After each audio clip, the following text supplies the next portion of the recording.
Então, vamos dar continuação à leitura.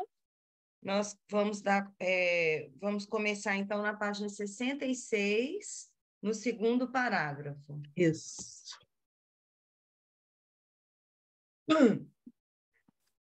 Embora a patologia das 3 áreas vitais tenha sido esboçada aqui, de maneira um pouco extrema, as consequências dessas forças de gravidade podem ser percebidas em todo lugar.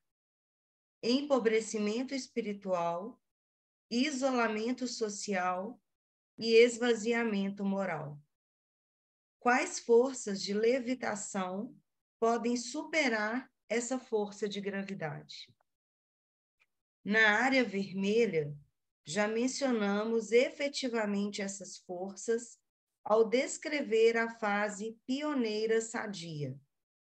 Criar espaço para iniciativas, apelar à responsabilidade pessoal, abrir possibilidades para o desenvolvimento individual, estimular o aprendizado pela experiência. Pessoas que vivenciam essas qualidades numa organização sentem-se elevadas acima de si mesmas. Acaso esta não é uma bela imagem para o efeito da leveza, da levitação? Ao procurarmos o elemento comum nas já mencionadas atividades, deparamos com o conceito confiança. Confiança em desenvolvimento, em capacidades, em motivação positiva. Na área verde, as forças da gravidade só podem ser superadas por uma forte vontade de comunicação. Essa vontade positiva, interessante o suficiente, pode surgir de uma experiência negativa, por meio da já mencionada disputa de posições, efeito da gravidade na área verde. As pessoas se tornam solitárias, a comunicação cessa, relacionamentos se tornam inautênticos. Por causa disso, as pessoas podem sofrer de tal modo que venha a surgir uma força positiva, uma vontade capaz de mostrar compreensão pelos outros, lançar pontes, vir ao encontro. Essa vontade também é capaz de desmascarar cenas teatrais, como acordos que ninguém respeita, comunicação gentil e sem conteúdo, argumentação sem fundamento, para assim mostrar a realidade por detrás. Para isso, é preciso coragem e confiança. Confiança no encontro, na conversa. É surpreendente ouvir de pessoas que tiveram a coragem de caminhar essa trilha, como elas encontram grande positividade e até alívio e gratidão no outro lado. Aparentemente, também, aqui havia surgido, pelo sofrimento em decorrência da força de gravidade, um profundo anseio pela qualidade da levitação. Alguém precisou ter a coragem de dar o primeiro passo a fim de abrir caminho para outro clima na empresa. Um exemplo que deixa nítido quão essencialmente a confiança está ligada às forças de levitação é o seguinte: uma professora pertencente ao colegiado de uma escola livre contou como seus colegas depositaram confiança nela e como ela se sentia amparada por isso. Para ela, uma fonte de energia. Com isso, o trabalho ganhou certa leveza. Por causa de conflitos na escola, essa situação mudou. Quando eu a encontrei algum tempo mais tarde, ela disse: eles me abandonaram. Sinto-me sozinha. O trabalho se tornou pesado. Talvez ela nunca tivesse ouvido falar de forças de gravidade e levitação no âmbito social, mas as havia vivenciado e expressava isso nitidamente. Na área azul, trata-se de uma inversão do movimento centrípeto para movimento centrífugo.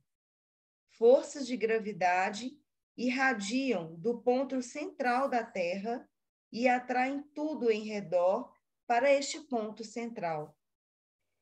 Elas agem geocentricamente.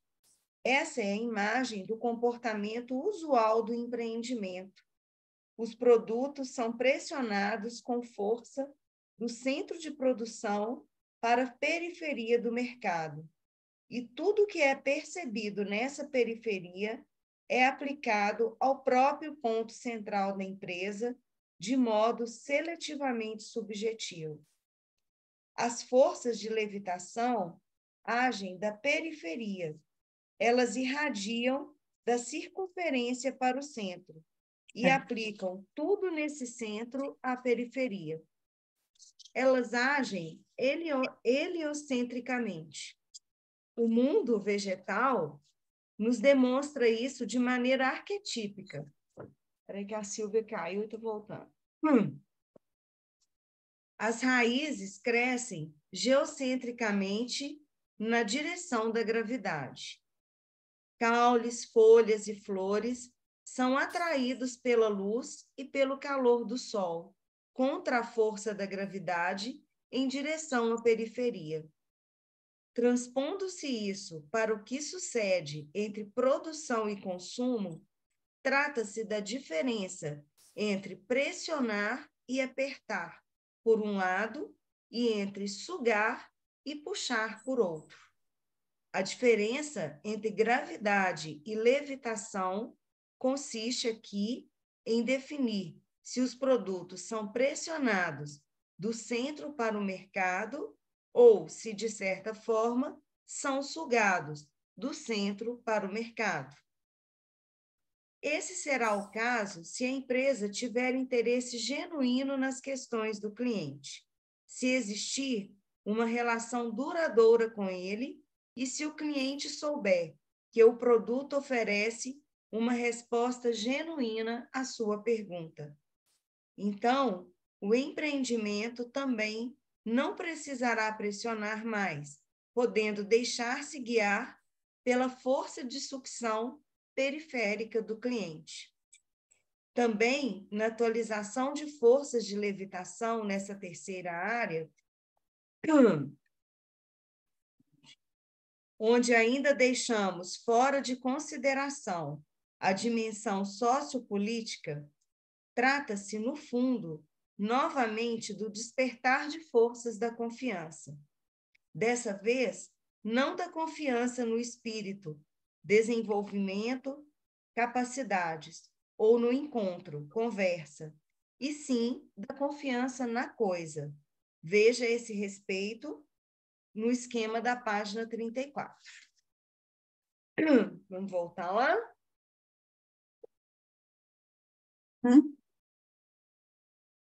Ah, tá. Aquele esquema que tem confiança, que se desdobra em 3, ideias, pessoas e coisas, e de pessoas se desdobra em 3, em intenções, compromissos e capacidades. Na vida econômica, trata-se de coisas concretas.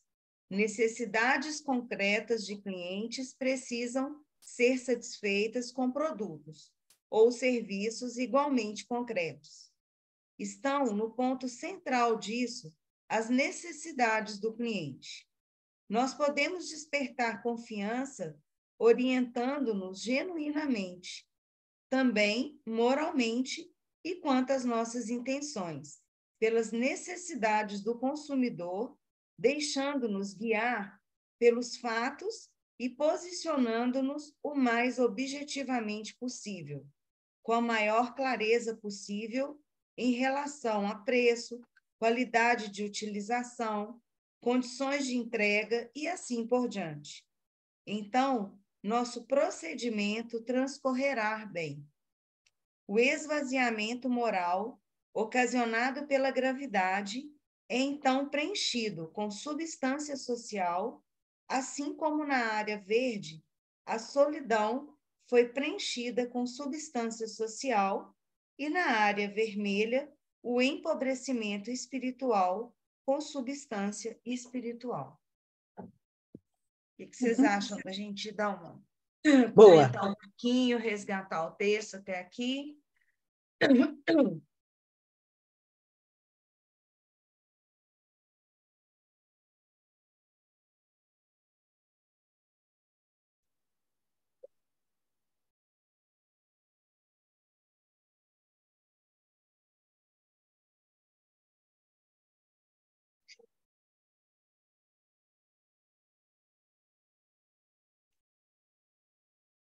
Alguém quer fazer algum comentário?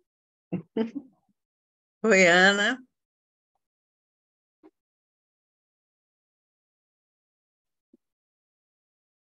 Eu fiquei lendo ontem, né, o que antecedeu a esse capítulo, e eu achei bastante interessante aquela imagem que ele faz da cruz, né? Como a força da gravidade, e que tem a ver com a questão da hierarquia nas organizações, e a horizontalidade com a questão da produção, né? E com o que se oferece, com o que o mercado solicita. E eu acho que a gente pode fazer essa leitura tanto pensando em organizações, quanto a gente pode pensar também na individualidade, nas relações. Dá para a gente usar esses conceitos, passear por isso nos dois âmbitos.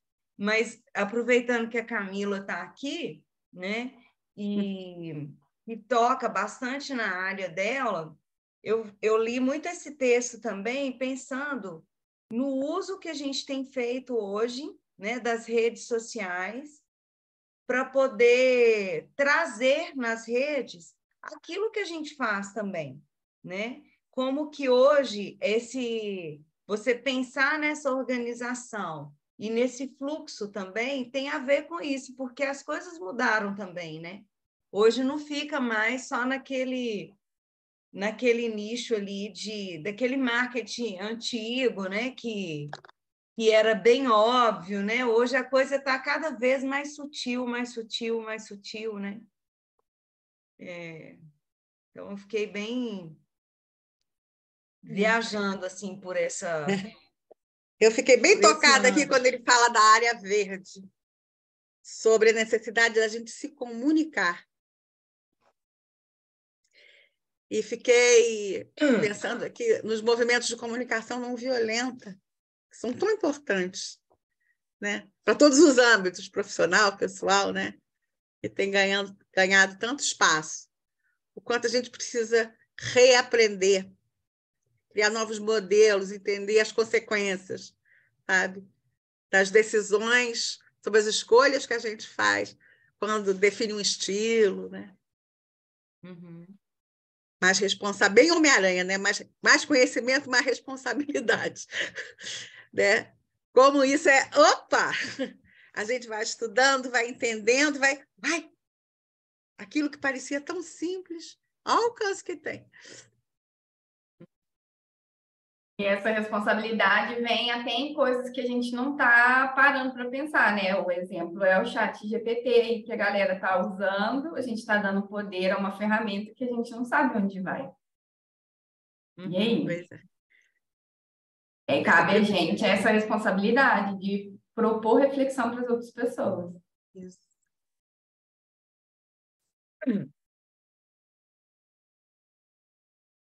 E assim, você está falando, né, do site GPT. Eu estava conversando com uma pessoa que é até da Associação Brasileira de Inteligência Artificial, e ele falando assim, como que a própria empresa, né, já cuidou para olhar esse lado da ética nele. Mas como que outras empresas também já estão trabalhando para furar esse esquema da ética, né, para buscar buracos disso.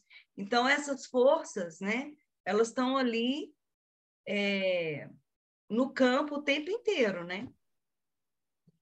E a gente não está tendo noção da profundidade. Ontem, por exemplo, eu assisti um vídeo do Átila, que é aquele cientista que chamou muita atenção durante a pandemia, e ele falou uma frase que eu achei sensacional, e é assim, o ChatGPT pode não tirar o seu trabalho, mas ele vai tirar a sua realidade.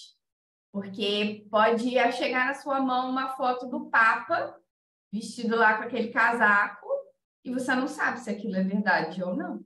Então, ele vai afetar a nossa vida demais, demais, demais, demais. E nisso aí, eu acho que ele já furou a ética. Porque qual o direito que eu tenho de colocar o Papa, entre aspas, fantasiado, sabe? Já colocaram músicas na boca de... Então, assim, isso já... De novo, eu sempre falo que nunca é a ferramenta que se cria, é como a gente usa a ferramenta que é criada. Uma faca pode passar manteiga no pão e pode ser um punhal. Eu posso cortar o pescoço de alguém. Aonde que está a diferença? Na faca? Não. É na minha utilização, né? Agora, o que talvez esteja sendo novo para a humanidade, Camila, é justamente a questão da consciência, que também é um processo que a antroposofia procura, quando ela traz a sociedade, a tomada de decisão no modelo sociocrático, por exemplo. Então, o poder é de todo mundo exerce o poder, desde que contemple o outro também. É um caminho de mão dupla, mas isso é muito novo. A gente não está acostumado a não ter tutela.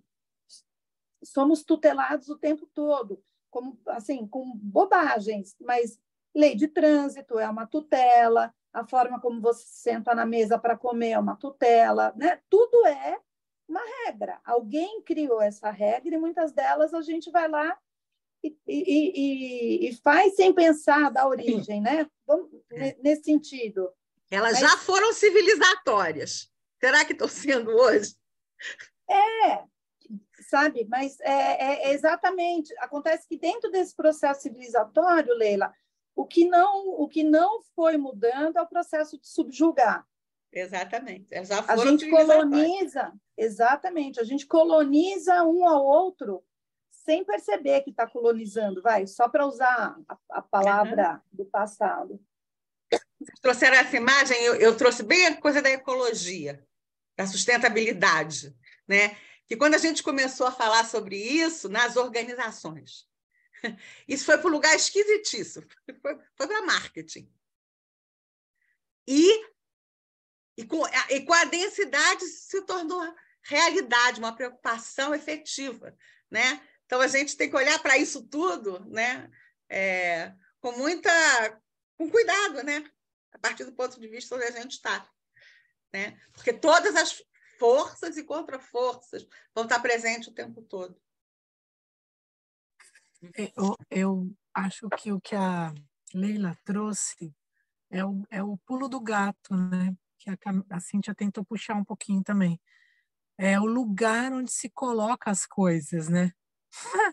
Então, a Leila deu um exemplo claro do marketing, né? Da questão do verde vai para marketing, e aí começa a desvirtuar, né? Então, a questão lá do centro e periferia tem a ver com essa posição que a gente vai colocando as coisas, né? E se a gente pensar num organismo trimembrado, né, como a gente está distante da trimembração original, porque vamos falar só do pensar, sentir e querer, sem falar do liberdade, fraternidade, igualdade, porque isso aí também já salve-se quem puder, está tudo errado. Mas no pensar, a gente está delegando para uma inteligência artificial. Vamos lá, Camila. O agir, por causa dessa inteligência artificial, eu delego um monte de coisa para fazer, que ele faz para mim, mas eu não faço nada com o tempo que sobra, porque eu vivo falando que eu não tenho tempo. E o sentir, então, socorro, porque eu já sinto muito, não sinto nada, sou totalmente torturizado, né, entre antipatia e simpatia, né, que é o julgamento, fico sempre nesses lugares, distante cada vez mais do meu próximo. Então, essa imagem que eu também compartilho com a Rose, se vocês puderem colar lá em algum lugar, porque eu também não tenho livro ainda, mas esse livro é um livro para a gente reler sempre, né? Porque é muito atual. Assim, buscar esse lugar do meio é o nosso grande desafio, porque eu acho que é só a partir do meio que a gente vai despertar o nosso pensar e ter vontade, né? Porque a gente está paralisado, gente. Nós estamos aqui, né? Torporizado. E o grande convite é o tal do pensar com o coração, que a gente nem sabe que é isso. Não é verdade? Porque a gente mal está pensando com a cabeça, a gente está delegando, né? Então, outro dia eu estava relembrando aquele filme lá, que eu acho que todo mundo assistiu, não sei, do Exterminador do Futuro, né? Nós vamos ser exterminados por essas máquinas, porque se a gente for pensar, nós somos realmente uma praga aqui, né? Assim, sob o ponto de vista do que nós estamos fazendo, né? Então, é muito sério isso, né? Esse é um convite. Muita reflexão, Andréia, muita reflexão. Continuemos, porque eu acho que o próximo item ele vai ser bem interessante, ó, sobre a lida com dinheiro. Vamos nós. Vamos lá, vamos embarcar aí. Espera aí só um instantinho, que a Rosalice disse que não ouviu o que eu falei. Deixa eu ver. Tá. André, só para a Rosemary, eu trouxe quando começou esse movimento verde, sabe? Que hoje a gente chama de sustentabilidade, né? Responsabilidade social. No primeiro momento, isso acabou indo para marketing. As empresas usaram no discurso.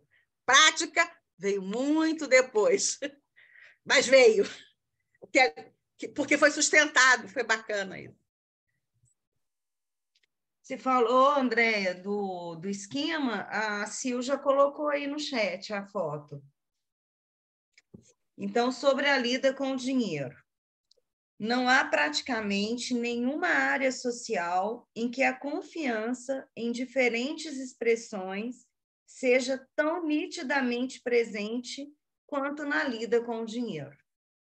Seja lá o que façamos com o dinheiro, se caso compramos alguma coisa com ele, se o economizamos ou emprestamos ou doamos, nós sempre partimos do ponto de vista, confiando nisso, de que o dinheiro é aceito por todos na circulação econômica. Nisso, o dinheiro em si não tem valor algum e não há mais nenhum lastro em ouro por detrás dele. Essa confiança é severamente perturbada pela inflação.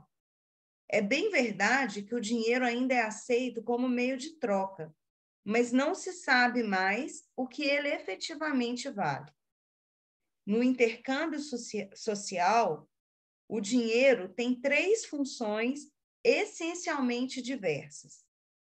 Nós já as nomeamos resumidamente.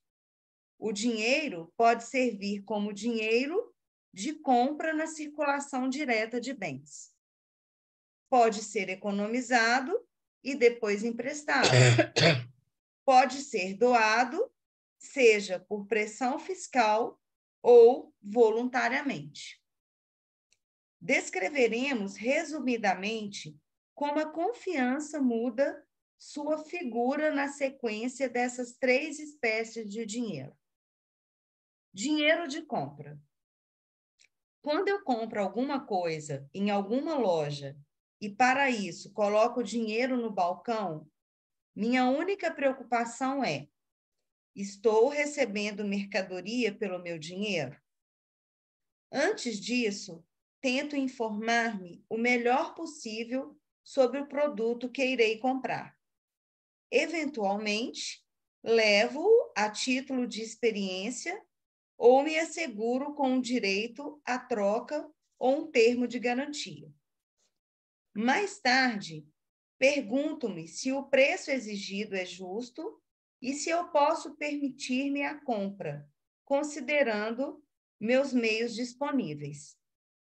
Mesmo eu confiando em receber mercadoria por meu dinheiro, a coisa poderia não estar efetivamente resolvida para mim.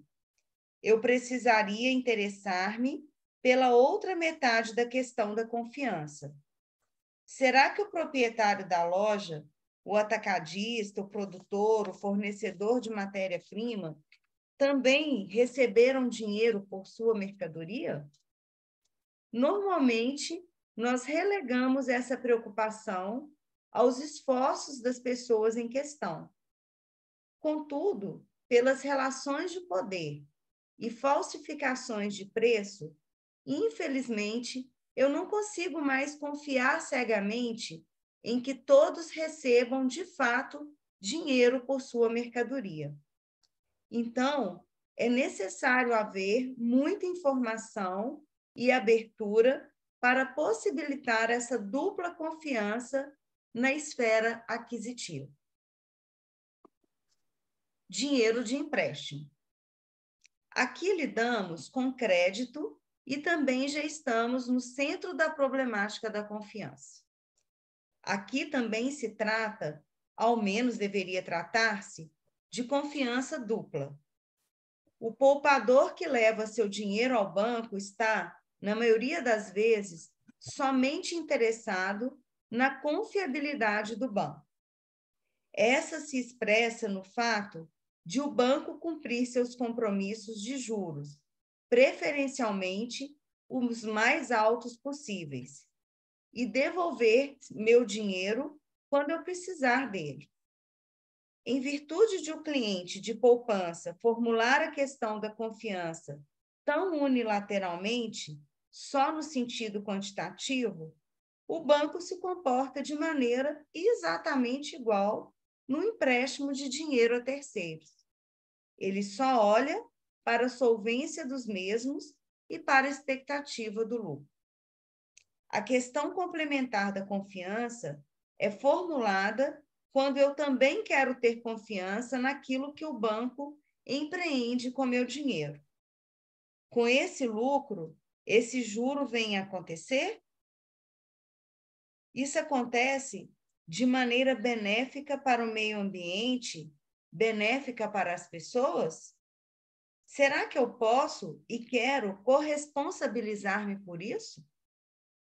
A questão da confiança desempenha um papel extremo na Bolsa de Valores.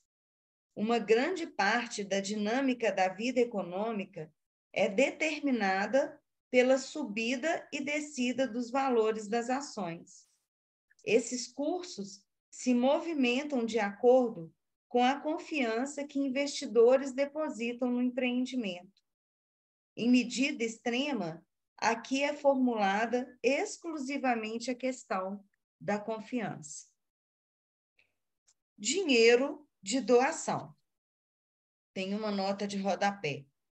Sobre o papel do dinheiro de doação na vida social global, ainda falaremos detalhadamente nas considerações da segunda parte desse livro sobre doar e agradecer. Então, dinheiro de doação. O dinheiro de doação está, em todo e qualquer sentido, em oposição polar ao dinheiro de compra. Com dinheiro de compra, eu adquiro algo para mim mesmo. Com dinheiro de doação, eu quero ajudar outra pessoa. Com dinheiro de compra, eu adquiro algo do qual posso fazer uma ideia concreta em razão de experiências anteriores. Com dinheiro de doação, algo se torna possível para o futuro. O que isso será, concretamente, é algo que não pode ser predito, como no caso de formação profissional, pesquisa ou ajuda para autodesenvolvimento. É evidente que o papel desempenhado pela confiança em ambos os tipos de dinheiro também é polarmente diverso. Isto é nitidamente perceptível. No caso do dinheiro de doação, a confiança vai em duas direções intimamente ligadas. A primeira conduz à pessoa ou à organização que solicita a doação. As questões que surgem nesse caso são, entre outras, qual porcentagem do dinheiro doado não contempla a finalidade propriamente dita por ficar pendente na organização benemérita. O quanto o receptor da ajuda será, enfim, dependente da organização benemérita. Que participação tem o dinheiro de doação no planejamento financeiro total? São empregados também meios próprios, materiais e não materiais? A outra direção em que se movimenta a confiança refere-se ao projeto para o qual se busca dinheiro. Questões que despontam nesse caso são, entre outras: será que esse é um plano próximo da realidade, com um pano de fundo financeiro igualmente próximo da realidade? Será que é correto este projeto ser financiado com dinheiro de doação? Será que é importante esse projeto ser realizado? Qual é, efetivamente, sua prioridade no quadro dos recursos limitados e do muito que é preciso acontecer?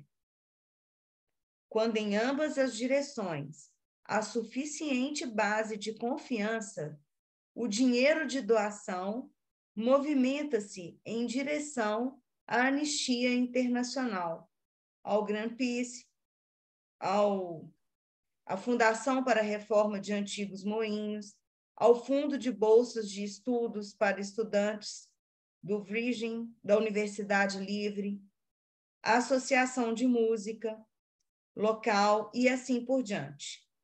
A única coisa que eu exijo nesse caso é uma informação sobre o emprego do dinheiro, para assim poder supervisionar se minha confiança foi justificada.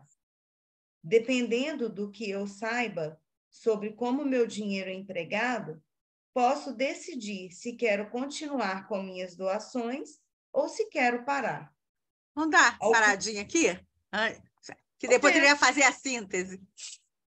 Tá, podemos. Algum comentário aí dessa que a gente... Muita coisa, né? Muita coisa. Nossa! Para mim, eu fico pensando muito assim na cultura de custos. Vamos comprar o que é mais barato. A gente só cria produto porcaria. Se a gente pensa mais baratinho, mais baratinho, mais baratinho, mais porcaria, mais porcaria, mais porcaria.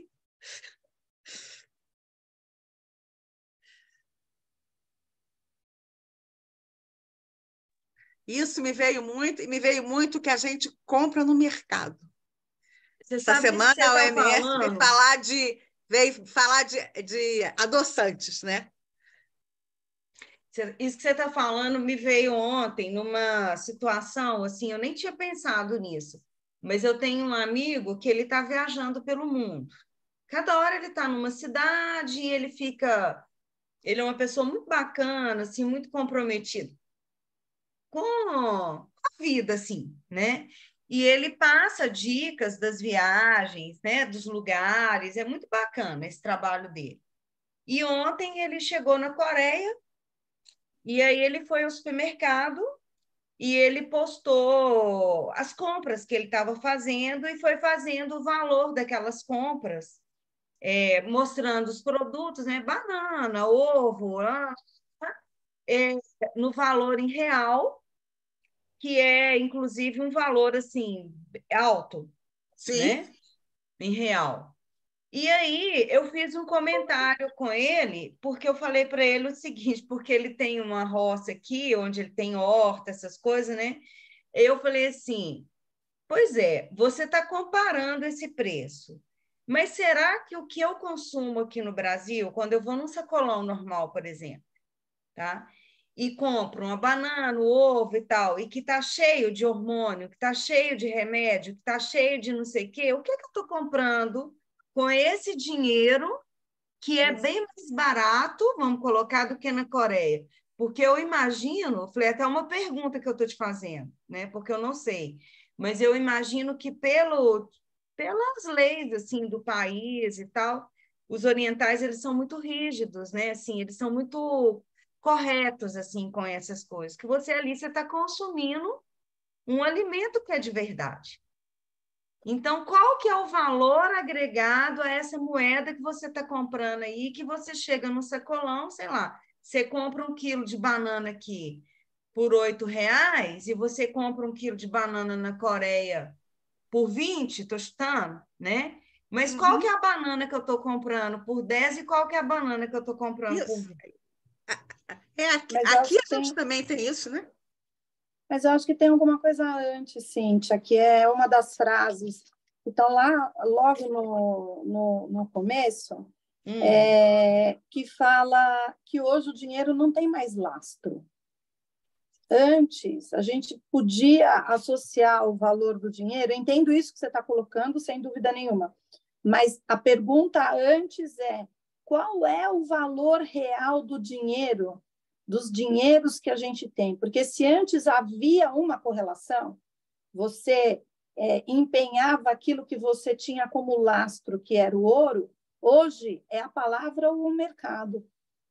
Hoje são coisas que não mensuráveis, que atestam que aquela nota de tantos reais, de tantos dólares, vale tanto real ou tanto dólar, ou tanto euro, ou tanto ien, né? Então, eu penso, sabe, no antes. E me parece que a gente perdeu, junto com a questão desse lastro do dinheiro, né? O lastro da relevância dos produtos que são consumidos, como você está trazendo.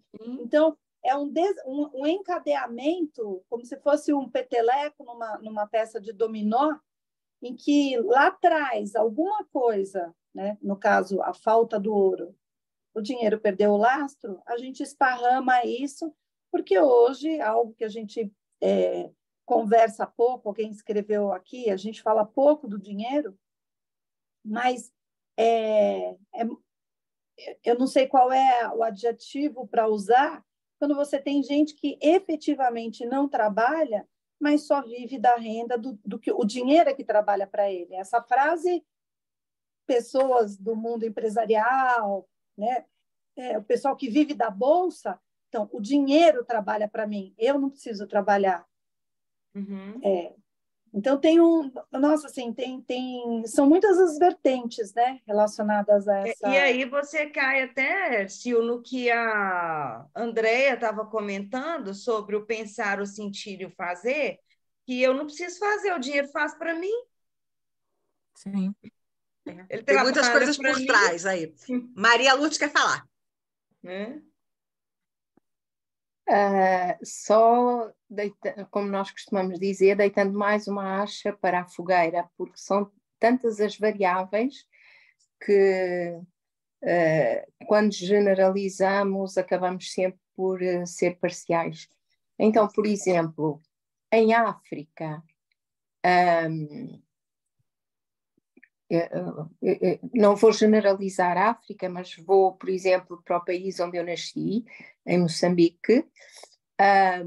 Por exemplo, o povo passa fome, não tem dinheiro para comprar, muitas vezes eles produzem os alimentos que são vendidos e de certa maneira, em alguns países de outros continentes também acontece.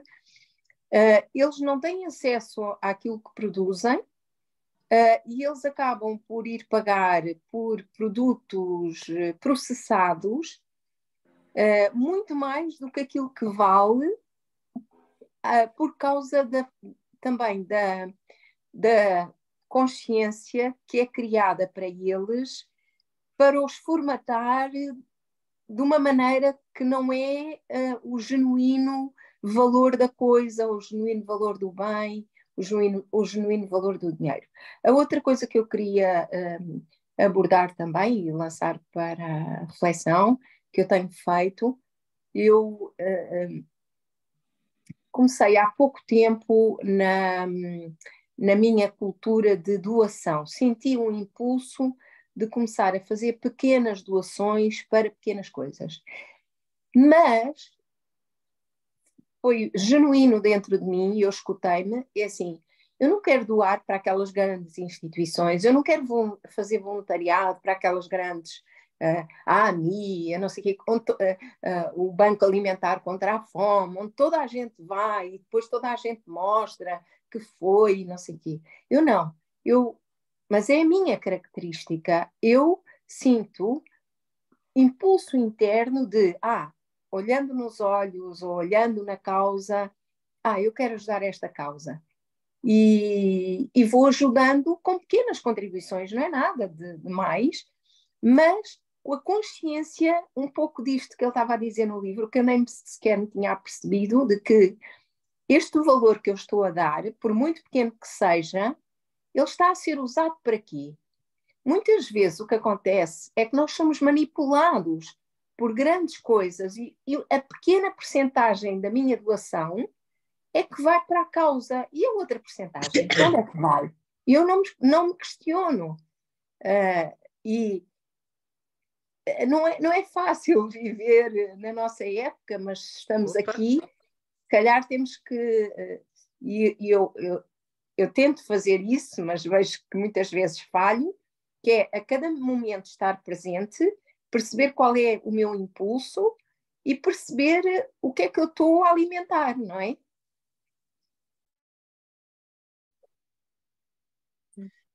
Não é por acaso, né, Maria de Lourdes, que o livro chama Doação e Confiança, Confiança e Doação. Então, e gratidão. E gratidão, isso aí. Porque eu acho que a Maria de Lourdes traduziu bem o que a gente vem falando, né? A gente não tem que deixar de ser pensado, a gente tem que pensar. E esse é o convite, né? Então, para a gente chegar nesse lugar, a gente tem que rever várias coisas que a gente foi repetindo de geração em geração em geração e sair desse lugar que eu acho que a Cíntia começou bem, a Camila, que é assim, que inteligência é essa que não é a cósmica e a humana que está querendo imperar agora o meu pensamento, as minhas atitudes que eu não tenho mais, e o sentir então piorou. Então é isso. Obrigado, Lourdes, pelas suas contribuições, me levou nesse Andréia, quero pegar teu gancho e deixar assim, como é que eu penso sobre dinheiro?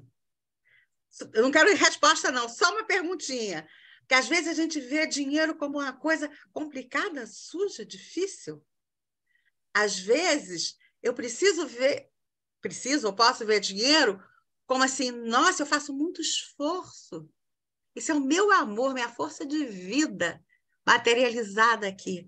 Como é que eu penso sobre dinheiro? Isso é muito importante, vou deixar essa perguntinha para vocês, dar uma refletida. E eu acho que seria legal a gente fechar, né, essa síntese, nos minutinhos que a gente tem.